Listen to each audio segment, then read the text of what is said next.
ஏதோ பிரேக்கப் மாதிரி என்னவோ நடந்துச்சு. அது என்னன்னு எனக்கு புரியல. இந்த ரிலேஷன்ஷிப்பே புரியல. ஏங்க இத்தனை நாள் அந்த ஷோ பாக்குறீங்க, இது கூட உங்களுக்கு தெரியாது. என்னங்க நீங்க கேள்வி கேக்குறீங்க? ஒண்ணும் இல்லைங்க. அத பாருங்க, நல்லா பாருங்க. கடைசியில கூட மண்டைய தான் கழுவுறாங்க இவங்க. பாரு, நான் உன்ட்ட ஒண்ணு சொல்லணும். ஆஹா, பிரேக்கப் பண்ண போறேன். எப்படி பாருங்க ஒரு தந்திரத்த பாருங்க. ஆஹா, இவன் வந்து நம்ம பேச வேணாம்னு ஒதுங்க போறான் போல இருக்குது. ரைட், ஓகே, புடிச்சிட வேண்டியதான். ஆமா பாரு, ஆமா கரெக்ட் பாரு. ஓகே பாரு, சரி பாரு, பாய். நான் உடனே பாய்ன்ட்டு போறேன். சரி கமருதீன், இப்ப நீயும் நானும் பேசாம இருக்கிறதுனால என்ன மாறிட போகுது?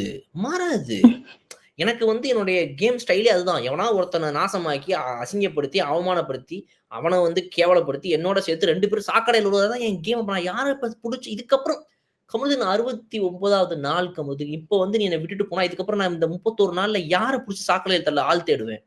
எல்லாருமே தெளிவாயிட்டானுங்க கமருதீன். யோசிச்சு பார். ஓகே. அதுதான் உன் முடிவுடா. அப்படின்னு ஒரு பிட்டு. இவர் உடனே கடைசியா இவர் மாத்துறாரு. இவர் உடனே சரி எனக்கு கொஞ்சம் டைம் குடு சரியா? டைம் குடு. ஃபர்ஸ்ட் வந்து இந்த வீட்ட விட்டு வெளிய போய் பேசிக்கலாம். இப்ப அப்படி பண்ண உடனே சரி கொஞ்சம் டைம் குடு பேசலாம். மேடம் மறுபடியும் அவங்க வேலைய மேனிபுலேஷன் வேலைய ஆரம்பிச்சுட்டாங்க பார்த்தீங்களா? அங்க.